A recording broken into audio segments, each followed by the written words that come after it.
Bismillahirrahmanirrahim. Walaisa zakaru kal untha, dan laki-laki tidak sama dengan perempuan. Ya, jelas kenapa? Karena otaknya saja nih. Ya, ini kalau kita lihat gambaran otak, ini Allah ciptakan otak manusia disimpan di kepala. Itu ada otak besar, ada otak kecil, terbagi dua, belahan kanan, belahan kiri. Nah, otak laki-laki itu lebih berat sebetulnya dibanding perempuan. Ya. Kemudian dikatakan dalam riset-risetnya, laki-laki dan perempuan tidak identik. Ya. Namun laki-laki dan perempuan harus setara, equal, dalam arti memiliki kesempatan yang sama untuk mengembangkan potensi mereka sepenuhnya. Tapi mereka tidak identik memang.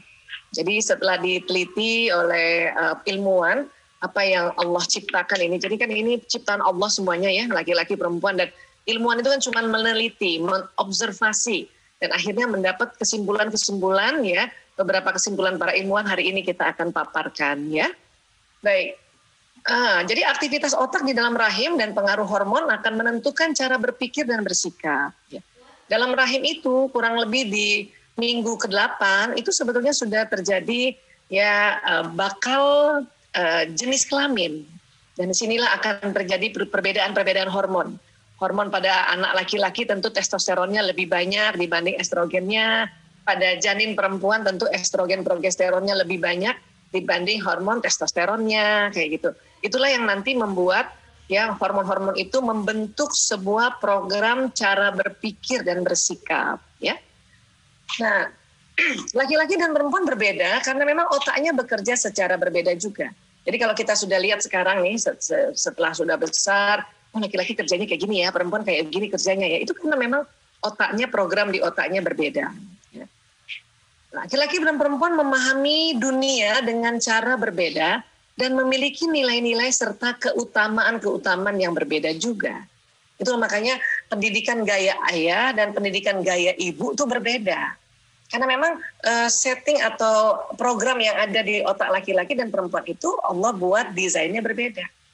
Sehingga mungkin bunda yang lebih penuh kasih sayang, kelembutan, dan ketulusan.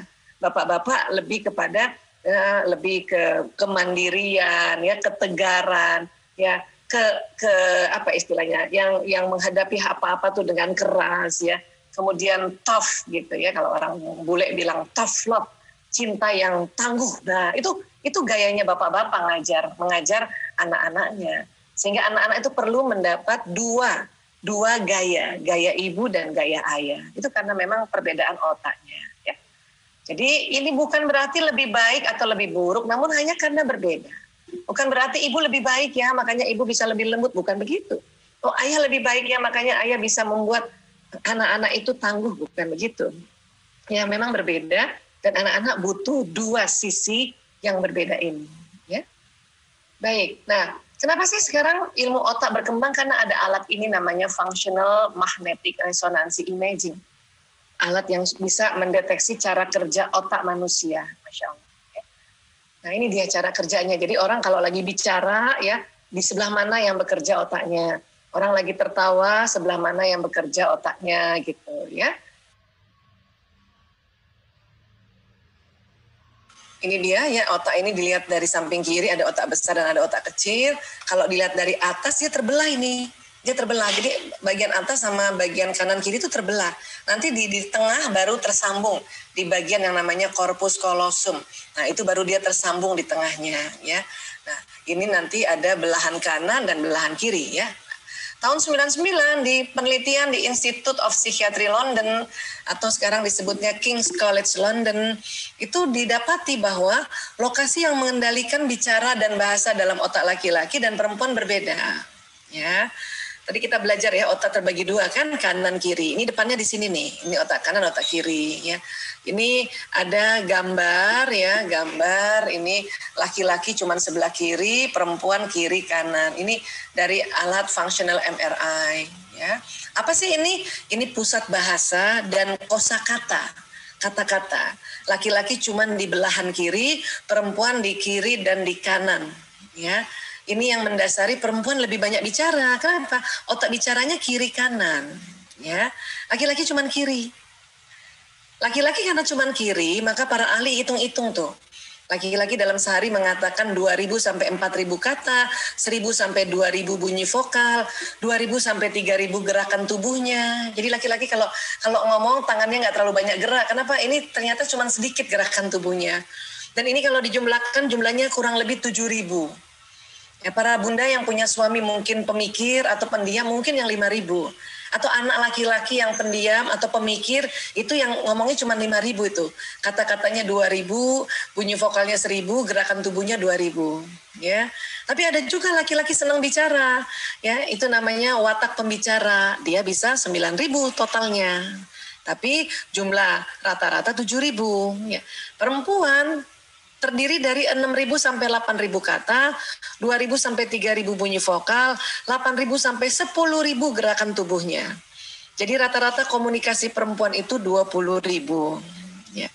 Ada juga perempuan yang pendiam katanya, ya pendiam itu cuma ngomongnya 6.000. Tapi banyak geraknya juga. Ibu-ibu kan banyak tuh yang ibu-ibu nggak banyak ngomong tapi banyak kerja. Nah itu yang kategori 16.000. Ada juga ibu-ibu yang 24.000 kan gitu.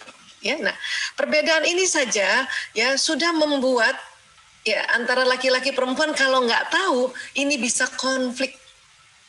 Kenapa? Karena laki-laki cuma 7.000.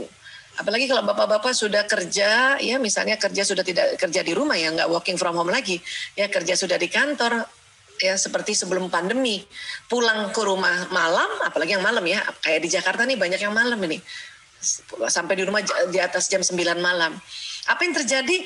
Ya, istri masih mau ajak bicara karena 20.000 kata belum terpakai semua. Ya, si suami sudah nggak bisa ngomong karena 7.000 kata sudah habis di kantor. Itulah bapak-bapak kalau ditanya gitu ya, Abi udah pulang, gimana Abi tadi di kantor? Bapak-bapak cuma bilang, gitu doang gitu. Gitu. Dan itu ibu-ibu itu istri-istri itu nanti tersinggung Pak. Kan bapak cuma ngomong, gitu ya. Padahal sebetulnya bukan laki-laki marah pada istrinya. Masalahnya 7.000 kata sudah habis di kantor. Ini harus kita paham. Ini juga yang bikin kadang-kadang ya ibu merasa kenapa saya WA chatting panjang lebar sama suami dia cuma jawab oka. Ya. Atau kadang-kadang cuma dibaca nggak dibalas. Itu karena 7.000 kata ini bawah sadarnya laki-laki ingin diirit-irit. Ya, diirit-irit sedikit-sedikit. Ya, nah ini harus paham. 20.000 kata ini, inilah makanya kita ibu-ibu dengan anak semua nih, pandemi kan anak sekarang sekolah di rumah kan Bu. Bunda harus dampingi belajar kan. Ya, apa yang Pak Guru sudah sampaikan informasi lewat PJJ, Ibu kan harus ulang lagi, ya. Nah, itu harus diterima dengan senang hati. Kenapa? Karena insya Allah dengan potensi 20.000 kata, ya komunikasi terdiri dari kata, bunyi vokal dan gerakan tubuh. Insya Allah ibu-ibu sanggup mendampingi anak-anak. Ya, 20.000 ini banyak Bu. Dan menurut penelitian wanita, perempuan kalau dalam satu hari komunikasinya kurang dari 16.000, tidur malamnya tidak nyenyak. Makanya ibu harus bagaimana caranya salurkan 20.000 kata ini. Itulah makanya ya kita dampingi anak-anak belajar, kemudian mungkin anak-anak sedang hafal Quran, ya, pada saat dia murojaah kita ikut murojaah, itu anak-anak senang. Insya Allah ibu juga sanggup ini 20.000 kata nih, banyak ini. Ibu kita aja, nenek kita zaman dulu anaknya nggak cuma 2, sekarang kan anak cuma 2, 3 ya, paling banyak 5 ya, anak saya 5. Ya, tapi itu zaman dulu 5 paling sedikit. Ada yang 7, 9, 10. Ibu-ibu kerja sendiri, belum ada mesin cuci, ya, belum ada khadimat, belum ada yang bantu di rumah. 20.000 ini cukup, anak 10, anak 15 masih juga urus suaminya, ya, urus anak-anaknya, masak sendiri, nyuci sendiri, nyetrika sendiri, nyapu sendiri, mencuci sendiri kan gitu, ngepel sendiri. Ya. Dan zaman dulu belum ada TK, makanya belajar bacanya di SD. Ibu-ibunya harus bantuin banyak, paling nggak sampai kelas 2 itu ibu-ibu membantu, dan itu cukup 20.000 kata, Masya Allah. Ya, jadi diterima ya Bu, dengan senang hati ya. Dan kalau suami jawab oka, bahagia, nggak usah berantem gara-gara itu. Kenapa percuma? Ini fitrahnya 7.000 sama 20.000. Ya. Buat bapak-bapak maaf ya Pak, perempuan karena stoknya banyak Pak, 20.000. Makanya kita tanpa sadar kita tulis semua kata-kata itu di chattingan itu. Supaya kita lepas perasaan kita enak. Ya. Perempuan ini kalau misalnya pakai emoticon, Pak, ketawa, nggak cukup emoticonnya 1. Biasanya 5 emoticonnya. 5 gitu. Masih ditambah lagi kata-kata, tulisan di bawahnya. Hehe, titik, itu perempuan. Ya. Jarang laki-laki kayak gitu, karena laki-laki, ya di bawah sadarnya laki-laki, stoknya ini harus diirit-irit, dihemat-hemat 7.000 kata. Ya. Oke, baik, sekarang. Mata perempuan itu lebih lebar kanan kirinya, tapi ke depannya pendek, ya. Kemudian kalau laki-laki dia lebih sempit, ya, kanan kiri, tapi ke depannya lurus, ya. Ini jagonya mata laki-laki untuk di luar rumah, untuk berburu.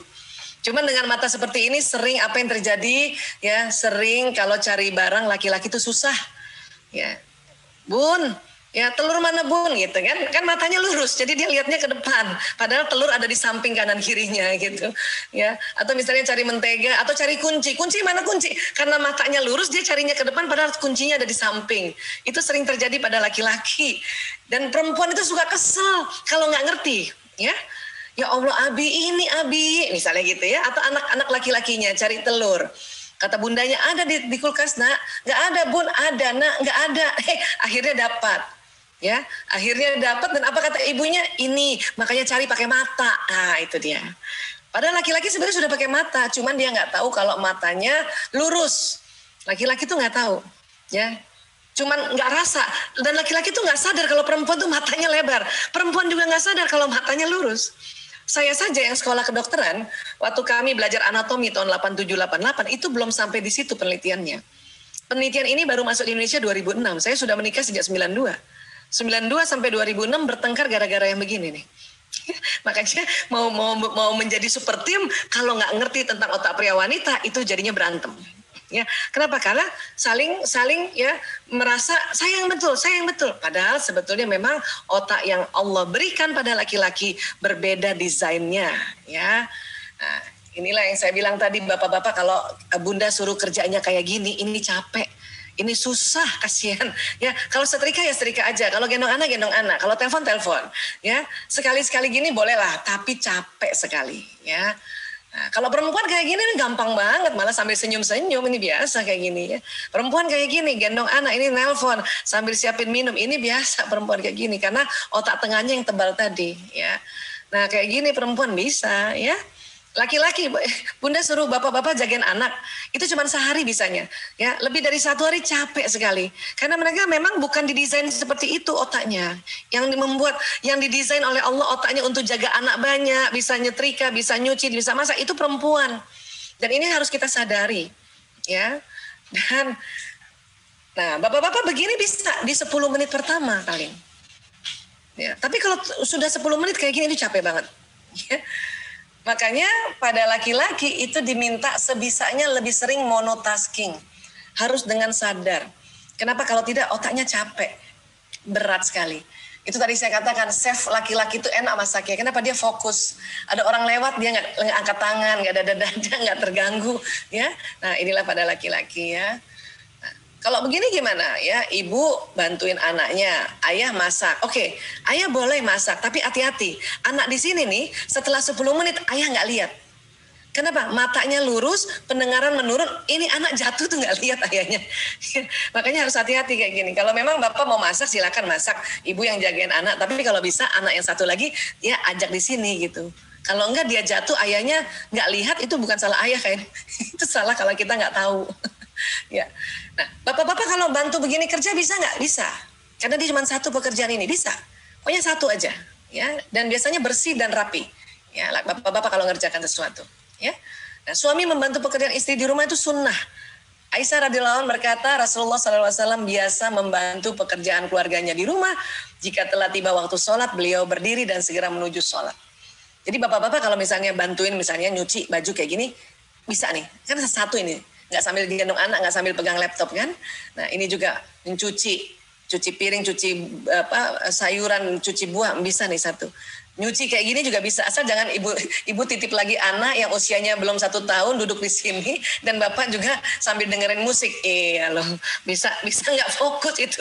Anaknya tahu-tahu sudah sampai di ujung gang, bapaknya nggak lihat. Ya, ini. Jadi kalau mau bantu ya pembagian super tim ini harus tahu tentang otak pria wanita, sehingga ibu-ibu ngerti bahwa oh ya bapak-bapak begini kerjanya. Dan jangan salah, bapak-bapak kalau mengerjakan sesuatu karena fokus, itu cepat selesai, rampung, bagus, rapi, bersih. Nah itu, asal jangan double-double ya. Kemudian apa lagi? Nah, ibu-ibu kalau nggak ngerti, kadang-kadang ibu mau multitasking. Tapi karena terlalu multitasking, akhirnya nggak selesai juga. Akhirnya capek, sedih. Apalagi kalau mau menstruasi. Perempuan kalau mau menstruasi itu capek banget. Ya, kemudian juga hormon perempuannya jadinya datar, jadi flat, estrogen progesteronnya kurang. Itu lagi perempuan tambah galau tak menentu. Ya. Bapak-bapak begini bisa nggak? Masih bisa kalau kayak gitu. Asal jangan juga dia buka laptopnya. Ya, dia masih bisa fokus ya. Kalau kayak gini dia kerja begini terus ibunya titip untuk anaknya dilihat gini, ya bisa. Asal bapak ini ya dia masih fokus, misalnya dia belum lihat lagi laptopnya ini. Ya, ini masih bisa nih bantuin anaknya. Tapi kalau si bapak udah lihat laptopnya ini, setelah 10 menit itu nanti ya otaknya fokus, pendengaran menurun, matanya lurus, dia nggak lihat. Ya. Dan biasanya anaknya panggilnya gitu kan, ayah, ayah, ayah, ayah, ayah, ayah, ayah gitu, atau abi, abi, abi. Yang ketiga kali baru denger, ya kan? Nah, itu sebetulnya sangat lazim, sangat wajar, ya. Jadi nggak masalah sebetulnya. Hanya yang penting kita ibunya tahu, kita perempuan paham. Karena banyak perempuan kalau nggak paham bahwa laki-laki ya tidak bisa seperti perempuan pecah perhatian, maka perempuan suka kesel. Tuh kan dititipin anak aja dia nggak dengar tuh anak yang manggil. Kadang-kadang perempuan suka ngebatin kayak gitu. Itu bikin capek Bu, bikin capek. Ya nanti ibu jadi baper, akhirnya energinya capek, yang harusnya bisa buat kerja ini terlalu banyak berburuk sangka terhadap suaminya atau terhadap laki-laki. Nah ini yang harus di stop ini, ya. Baik, kemudian apa lagi? Nah, bapak-bapak gendong anaknya kayak gini bisa nggak? Bisa. Asal itu tadi dia tidak pegang lagi laptopnya. Itu yang tadi saya bilang, Bunda kalau misalnya mau titip anaknya, misalnya Bunda mau sholat kah, bilang sama abinya, titip ya. Ya, tapi kalau 15 menit ya 15 menit. Kalau bilang 30 menit, 30 menit. Supaya besok-besok abinya kalau bundanya bilang 30 menit atau 15 menit, abi sudah atau bapak sudah siap. Oh 15 menit kok. Ya sudah, saya bisa tinggalkan dulu ya pekerjaan saya 15 menit atau 30 menit. Tapi kalau ibu biasa bilang 30 menit, terus ibu nggak tepat 30 menit, ibu sampai 2 jam, 3 jam, besok-besok bapak dititipin anaknya, dia nggak mau Bu, dia keberatan. Kenapa? Karena kita bilang 30 menit jadinya 3 jam. Ya, ini juga harus difahami. Oke? Baik, sekarang kita lihat lagi. Nah, bapak-bapak begini bisa nggak bapak-bapak begini? Bisa, insya Allah. Ya, kenapa? Karena dia fokus satu. Apalagi anaknya udah besar. Ini nggak bakal jatuh kan ini anak. Karena fokus satu di sini. Ya, gendong anak begini masih bisa. Asal jangan ngobrol kebanyak kelamaan. Ini ngobrol bola kelamaan, ngobrol-ngobrol 1 jam, dia nggak rasa nih anaknya udah turun ke bawah. Ya, nah inilah pembagian tugas yang harus kita pahami. Ya, oke, baik. Sampai sini aja dulu, baru kita.